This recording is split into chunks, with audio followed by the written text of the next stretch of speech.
स्वागत है आप सभी लोगों का मेरे चैनल साइंस टू टेक्नोलॉजी में। मैं अनुपम विपुल आपका स्वागत करता हूं आज के शो फ्यूचर फ्राइडे में। आज हम लोग बात करेंगे ग्रेविटेशनल वेव्स के बारे में। तो आइए समझते हैं। तो सबसे पहले ग्रेविटेशनल वेव को समझने से पहले ग्रेविटी को समझना पड़ेगा।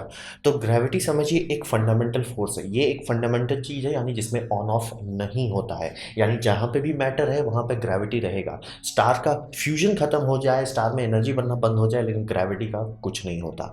और ग्रेविटी इकलौता ऐसा मतलब फंडामेंटल फोर्स है जिसका हम लोग को कैरियर नहीं पता। यानी कि जैसे इलेक्ट्रिसिटी का कैरियर कौन है, इलेक्ट्रॉन हो गया। लाइट का कैरियर कौन है, फोटॉन्स हो गया। ग्रेविटी का हम लोग ने मैथमेटिकली एक चीज़ डाल दिया है जिसे हम लोग ग्रेविटॉन कहते हैं, लेकिन हम लोग को नहीं पता कि ग्रेविटी का कैरियर क्या है। और ग्रेविटी ग्रेविटी हम बोल रहे हैं, ठीक है, और एक फोर्स है, ठीक है, वो अफेक्ट कहाँ करता है। जैसे कि साउंड है, वैक्यूम में साउंड का कोई मतलब नहीं होता, क्योंकि उसको एक मीडियम चाहिए अफेक्ट करने के लिए। तो ग्रेविटी के लिए वैसा मीडियम कौन सा है? ग्रेविटी का जो मीडियम है उसे हम स्पेस टाइम कहते हैं, जिसका कॉन्सेप्ट आइंस्टाइन ने लाया था कि स्पेस और टाइम दो अलग अलग चीज़ नहीं है, वो दोनों एक दूसरे से जुड़े हुए चीज़ है। और स्पेस टाइम जो है उसको एक टू डायमेंशनली अगर आप समझते हैं, स्पेस टाइम थ्री डायमेंशनल होता तभी आप उसके अंदर खड़े हैं, लेकिन सिंप्लीफाई करने के लिए एकदम सिंपल है, जनरली लोग कहेंगे उसे एक चादर की तरह है, एक टू डायमेंशनल मैट्रेस की तरह है। तो अब इस टू डायमेंशनल मैट्रेस में ग्रेविटी का क्या असर पड़ेगा? वो इसमें गड्ढा बना देगा, यानी बेंड करेगा। तो इसी बेंडिंग को हम लोग ग्रेविटेशनल वेल कहते हैं, यानी कि पृथ्वी का ग्रेविटेशनल वेल की गहराई ज़्यादा है, यानी यहाँ ग्रेविटी ज़्यादा है। वहीं जुपिटर का इससे भी ज़्यादा है, सन का बहुत ज़्यादा है। तो वैसे ही समझिए, चांद का कम है, उतना नहीं। अब ब्लैक होल वो ऑलमोस्ट कोलैप्स ही कर देता है, अनंत बना देता है उसको।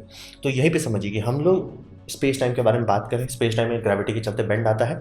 और स्पेस टाइम जो, अगर उस मटेरियल को आप लेते हैं, स्पेस टाइम का मैथमेटिकल कांस्टेंट निकालते हैं, उसमें देखना चाहिए कि क्या ये सॉफ्ट है कि हार्ड है। स्पेस टाइम बहुत हार्ड होता है। आप इसीलिए देखें कि मतलब मून उन जैसा चीज़ है, उससे ग्रेविटेशनल लेंसिंग लगभग ना के बराबर होता है, क्योंकि बहुत हार्ड है। मतलब सन जैसा ऑब्जेक्ट जाके इसमें थोड़ा सा ऊंफ डाल पाता है। तो ग्रेविटेशनल स्पेस टाइम जो है, दोनों का अंडरस्टैंडिंग आपको ये समझना ज़रूरी है। वो एक फोर्स है, वो स्पेस टाइम पे इफेक्ट करता है, और स्पेस टाइम बहुत रिजिड होता है। और स्पेस टाइम में जो भी चेंजेस किए जाए, जैसे मान लिया आपने स्पेस टाइम का ये पढ़ा था, यहाँ पे एक कुछ किया, ये दूसरे जगह जाने में कितना स्पीड से जाएगा? ये लाइट स्पीड पे जाता है, लाइट स्पीड से आगे नहीं जाता है। ये समझना ज़रूरी है। इसीलिए हम लोग मतलब जैसे अगर सन को कुछ हो जाता है तो उसका ग्रेविटेशनल इफेक्ट भी हमारे पास पहले नहीं आएगा। मतलब लाइट जैसे हम लोग को पता चलेगा 8 मिनट बाद कि सन को कुछ हो गया है, ग्रेविटी में भी वही होगा कि 8 मिनट बाद पता चलेगा।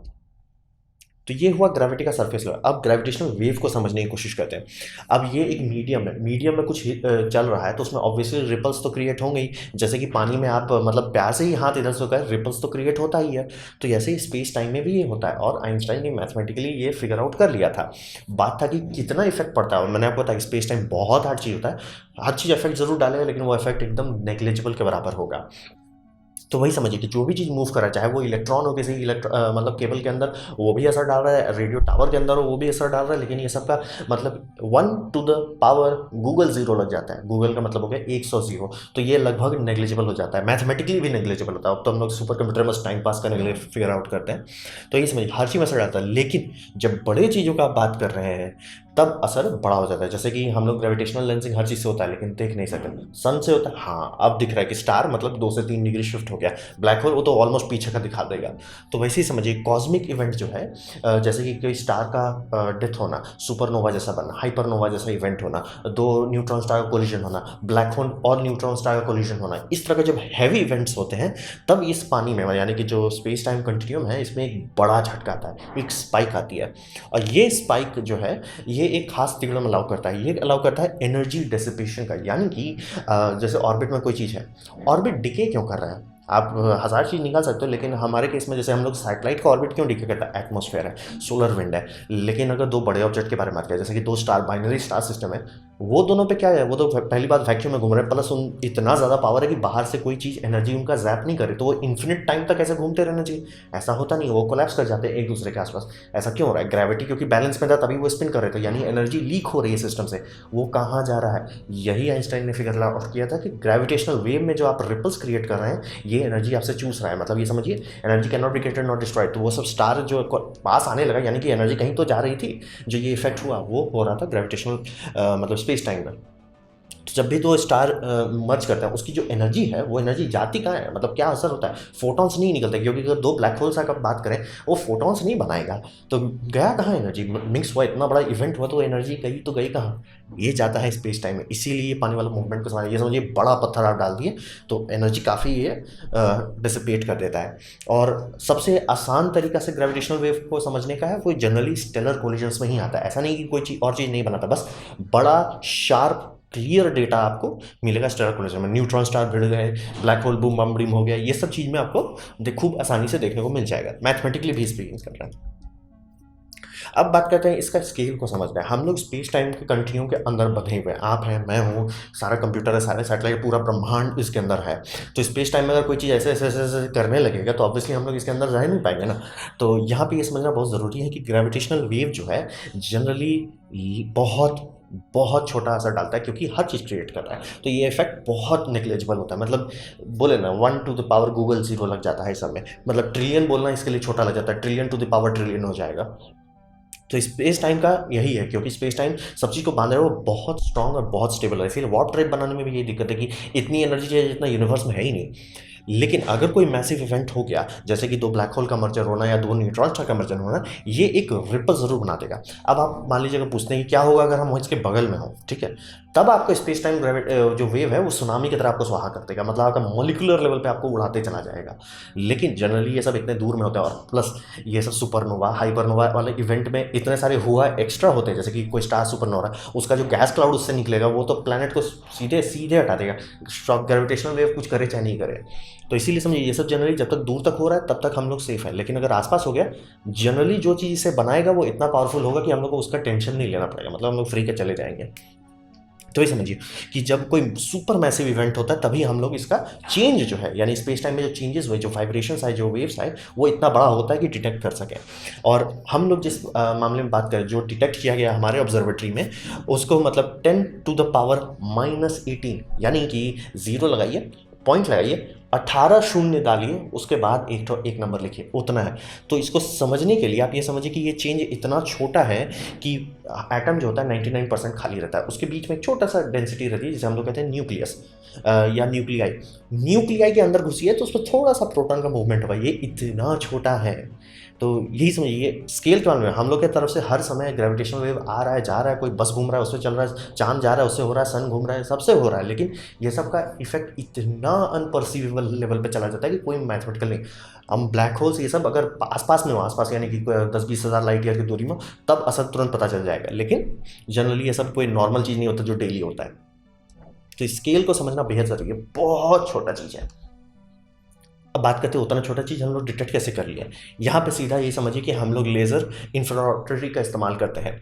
मतलब लेज़र्स को आप समझिए तो है क्या, वो फोटॉन्स है, फोटॉन्स में क्या नौटंकी है, फोटॉन्स में वेव्स होते हैं, वेव्स में क्या नौटंकी है, आप उसका कंस्ट्रक्शन और डीकंस्ट्रक्शन कर सकते हैं। यानी कि दो वेव का अगर phase perfectly out of sync कर देते हैं वो कैंसिल हो जाएगा, जीरो। जैसे मान लीजिए लाइट डाल रहे हैं, लेज़र लाइट आप मारे हैं और उसका दूसरा लेज़र लाइट आप उस पर बाउंस कर रहे हैं जो परफेक्टली उसका आउट ऑफ सिंक है, यानी 180 डिग्री आउट ऑफ सिंक हो जाता है, कैंसिल हो जाएगा, जीरो हो जाएगा उधर, यानी लाइट बंद हो जाएगी। तो ये किया जाता है, मतलब एक लेजर इधर मारे एक इधर मारे, जब दोनों वापस आया तो ऐसा बनाया जाएगा कि वो कैंसिल हो जाए। अब ग्रेविटेशनल वेव क्या करता है, एक हाथ को खींच दिया है, एक हाथ को लंबा करता है, खींचता है, लंबा करता है। अब इस दरमियान ये लाइट में इंटेंसिटी ऑन ऑफ होती है। जब भी आप इस आपका एनिमेशन देखेंगे दिखाएगा कि वेव ऐसे ऐसे अप डाउन कर रहा है। रियल लाइफ में वैसा होता नहीं है, क्योंकि मतलब बहुत छोटा है, वेव लेंथ भी उतना छोटा नहीं होता कि वो सब इफेक्ट को दिखा सके। तो होता ये है कि इंटेंसिटी में थोड़ी सी चेंजेस आती है, उसको डिटेक्ट किया जाता है।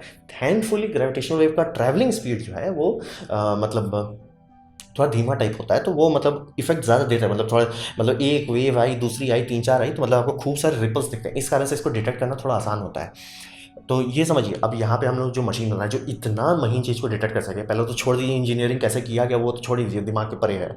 लेकिन अगर आप उतना सेंसिटिव चीज़ बनाते हो तब बात ये बनता है कि वो हर चीज़ से ट्रिगर नहीं होने लगेगा।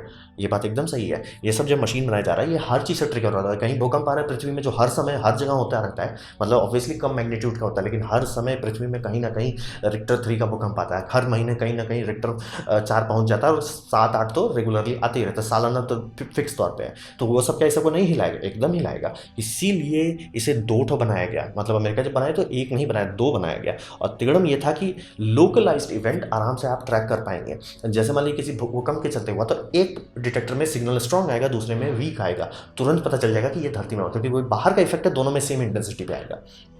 तो इसीलिए समझिए कि ये जब भी डिटेक्टर का आप सिग्नल देखेंगे वो ऐसा क्लीन सिग्नल नहीं आएगा जो हर जगह मतलब आपको यूट्यूब दिख रहा है, आएगा सिग्नल ऐसे नॉइजी। कंप्यूटर को ऐसा प्रोग्राम किया गया कि दोनों में जब कुछ यूनिक एक जैसा दिखे तब जाके इसके पीछे फोकस करो। कंप्यूटर समझिए फिल्टर करते रहते हैं, गाड़ी चल रहा है रोड पे उससे भी इसमें इफेक्ट आ जाता है। तो वो सबको हटाने के लिए, मतलब नॉइज हटाने के लिए कंप्यूटर एनालिसिस करता रहता है, मतलब डेटा कलेक्ट कर रहा है, एनालिसिस करते जाए। जैसे लार्ज हैड्रॉन कोलाइडर में मतलब डेटा बहुत जनरेट होता है, लेकिन इंटरेस्टिंग डेटा को फिल्टर करना पड़ता है, यहाँ पे भी वही हो रहा है। और इसीलिए 2 होना एकदम ज़रूरी था, बिना 2 के ये हम लोग नहीं गारंट कन्फर्मेशन दे सकते हैं। तो वही समझिए, कंप्यूटर लोकल नॉइज को फिल्टर करके हटा दिया, यूनिक सिग्नेचर 2 जगह पे मिलता है। अब ये दोनों सिग्नेचर में क्या इंटेंसिटी थी, क्या टाइम डिले था, ये सब का अंदाजा लगा के आप अंतरिक्ष में, मतलब ये हमारा सेलेस्टियल स्फीयर में कहाँ पे हुआ था, ये नैरो डाउन कर सकते हैं। इसीलिए 2 बनाने का ये भी फायदा होता है कि आप लोकेशन बता सकते हैं कहाँ है। तो ये हुआ डिटेक्टर्स का लॉजिक। डिटेक्टर क्यों 2-2 ठो बनाया, क्यों इतना लंबा बनाना पड़ा। अब बात करते हैं इससे फ़ायदा क्या हुआ, इतना मतलब तिगड़म वाला चीज़ करने का फ़ायदा क्या हुआ। आप समझिए अभी तक जितने भी हमारे एस्ट्रोनॉमी के टूल हैं, मतलब साइंस इंजीनियरिंग को हटा दीजिए, एस्ट्रोनॉमी के बारे में जितने हमारे टूल्स हैं वो सब के सब इलेक्ट्रोमैग्नेटिक वेव्स पे चलते हैं। यानी कि लाइट हो गया, लाइट में आप जैसे कि इंफ्रारेड हो गया, अल्ट्रा वायलेट हो गया, ऑप्टिकल स्पेक्ट्रम हो गया, रेडियो वेव हो गया, माइक्रोवेव हो गया, एक्सरे हो गया, गामा हो गया, घुमा फिरा के आप सब इलेक्ट्रोमैग्नेटिक में ही है, उसके सिवा कुछ नहीं है। ये इकलौता चीज़ है जो वो नहीं है, यानी कि ये अलग तरीके का सिग्नेचर देता है। और इसको ये समझिए कि इसको अगर डिफाइन करना कि आप कर क्या रहे हो, ये एक तौर से हम लोग सुन रहे हैं, क्योंकि ये जो वेव्स आ रहे हैं ये ऑडिबल फ्रीक्वेंसी में, यानी कि अगर इसको डिटेक्टर्स ट्रांसलेट करता है म्यूजिक में, आप सुन सकते हैं। आपको मतलब 2 ब्लैक होल का साउंड कुछ ऐसे सुनाई देगा। अब वो एक्चुअल साउंड है, मतलब ऑब्वियसली आर्टिफिशियली रिक्रिएट कर रहे हो आप, लेकिन वो मतलब फ्रीक्वेंसी आ जाए। तो एक तौर से हम लोग ब्रह्मांड को सुन सकते हैं, अंतरिक्ष के आर पार भी हम सुन सकते हैं। तो यही समझिए, ये वेव्स हम लोग को एस्ट्रोनॉमी को एक अलग औजार देता है जो कोई और ना था। क्योंकि आप कह सकते हो कि रेडियो वेव अलग चीज़ है, अरे है तो इलेक्ट्रोमैग्नेटिक स्पेक्ट्रम में ही ना, तो उसका फर्क पड़ता है। अब प्लस इसे ब्लॉक नहीं किया जा सकता, क्योंकि ग्रेविटी स्पेस टाइम में चल रही है, स्पेस टाइम को रोका नहीं जा सकता। जैसे कि आप हम लोग कई सारे पिक्चर देखते हैं, तो उसमें कई सारे पिक्चर काफ़ी लोगों को थोड़ा हैरानी लगता है कि अरे ये पिक्चर हम सोचते हैं ऐसा दिखता है, लेकिन ये ऐसा दिखता है क्योंकि एक अल्ट्रा वायलेट में खींचा गया है, एक ऑप्टिकल में खींचा गया है। तो हर स्पेक्ट्रम में अलग अलग चीज़, इसीलिए इतने सारे ऑब्जर्वेटरी बनाए जाते हैं। मतलब स्टार का ही अपने हम लोग के अपने तारा का देखिएगा तो खूब सारा अलग अलग कैल्विन पे, अलग अलग स्पेक्ट्रम में अलग अलग चीज़ दिखता है। स्पेस टाइम एक ऐसा चीज़ है जिसे रोका नहीं जा सकता। इसका मतलब क्या होता है, कोई गैस क्लाउड है वो जो काफ़ी बड़ा है, हर चीज़ को ब्लॉक कर रहा है, स्पेस टाइम बोलेगा भैया कोई टेंशन नहीं, हमारे से परे एक ग्रेविटेशनल वेव आराम से आता चला जाएगा, उसको रोका नहीं जा सकता। इसीलिए ये इसको ब्लॉक ना हो पाने से हम लोग कुछ ऐसे इवेंट्स देख सकते हैं जो कोई और चीज़ नहीं देख। जैसे कि कोई स्टार जब सुपरनोवा होता है, जब बूम होता है, तो उसमें इतना बड़ा गैस क्लाउड बन रहा है कि कुछ तो दिखेगा नहीं, सिर्फ एक ब्राइट स्पॉट है। लेकिन अगर आप उसको स्टडी करना चाहते हैं, एनालाइज करना चाहते हैं, तो डेटा यूजलेस है, इलेक्ट्रोमैग्नेटिक स्पेक्ट्रम यूजलेस हो जाता है उस टाइम पे, सब चीज़ सैचुरेट हो जाएगा। लेकिन ग्रेविटेशनल वेव आराम से आपको सिग्नेचर देगा, उस सिग्नेचर को आप स्टडी करेंगे, इतनी मास का था, इतना उसमें इतना देर लगा कोलैप्स होने में, सब डिटेल क्लियर कट आ जा रहा है। ये समझना बेहद ज़रूरी है कि एक नया औजार मिला, प्लस ये औजार को कोई रोक नहीं सकता, मतलब इसके सिग्नल को कोई रोक नहीं सकता। अनब्लॉकेबल बाय मैटर, मैटर इसके लिए ट्रांसपेरेंट है। अब बात करते हैं कि इसका भविष्य में क्या होगा। अभी ये समझिए कि हम जो बता रहे हैं कि हर चीज़ से मतलब बनता है ग्रेविटेशनल वेव, तो हम लोग ऐसे जगह पे ज़रूर जाना चाहेंगे जहाँ पे बड़े बड़े इवेंट्स सारे दिखने लगे। ऐसा ना हो कि हाँ भैया 2 सुपर मैसिव ब्लैक होल भिड़ेंगे तभी हम लोग को बार बार पता चलेगा।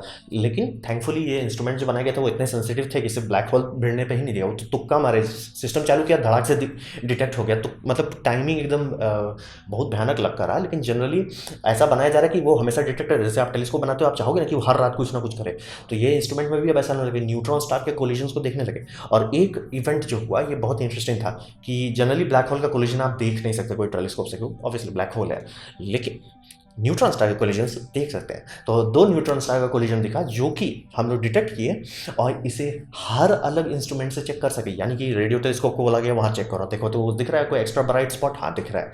फिर एक्सरे टेलीस्कोप को बोला तुम उधर देखो कुछ दिख रहा है तुमको, उसको भी दिख रहा है, क्योंकि मैंने बताया ये सभी इवेंट इलेक्ट्रोमैग्नेटिक स्पेक्ट्रम को सैचुरेट करते थे, मतलब हर स्पेक्ट्रम में एनर्जी रिलीज करता है। आप इंफ्रारेड में देखेंगे तो भी ब्राइट दिखेगा, अल्ट्रावायलेट में देखेंगे तो भी ब्राइट दिखेगा, सब में ब्राइट ही दिखेगा। तो ये हम लोग कर पाए न्यूट्रॉन स्टार के कोलिजन के केस में। तो ये समझ रहे एक औजार हमारे टूल किट में नया आ गया है। तो अभी हमारा समस्या ये है कि सिर्फ बड़े-बड़े चीज़ देख पा रहे हैं, जो मतलब पूरा ब्रह्मांड का जो अभी एक एनर्जी आउटपुट लीजिए, उसको 1 मान के चलिए, ये 1 आउटपुट दे पा रहा है, यानी कि पूरा ब्रह्मांड एक तरफ है, ये सब न्यूट्रॉन स्टार का कोलिजन एक स्प्लिट सेकंड में उतनी एनर्जी डंप कर पाते हैं, तब हम लोग देख पा रहे हैं, यानी हमारी सेंसिटिविटी अच्छी नहीं है। आईएसओ बहुत खराब है, हम लोग 60 आईएसओ पे चल रहे हैं, तो हम लोग को आईएसओ थोड़ा बढ़ाना पड़ेगा, यानी अपनी सेंसिटिविटी बढ़ानी पड़ेगी। तो सेंसिटिविटी बढ़ाने का सबसे सिंपल तरीका कि भैया जो आर्म्स की दूरी है, यानी कि कितना दूर तक वो है, वो दूरी जितनी बढ़ाते जाएंगे उतना ज़्यादा वो सेंसिटिव होता जाएगा। तो धरती में लिमिट है, क्योंकि धरती कर्व है, तो उसमें करें तो करें क्या? तो हिसाब ये बनाएगा कि अंतरिक्ष में लगाया जाएगा, और इस पे काम चल रहा है, क्योंकि अब ये सक्सेसफुल हो चुका है, तो लोग इस पे अब काम कर रहे हैं कि ऐसे 3 सैटेलाइट्स लगाए जाएंगे जो कितना दूर रहेंगे, मतलब डिपेंड करता है कि प्रोजेक्ट कैसा बनाया जाता है, कितना दूर तक सैटेलाइट ले जा सकते हैं, फाइनली ट्यून रख सकते हैं।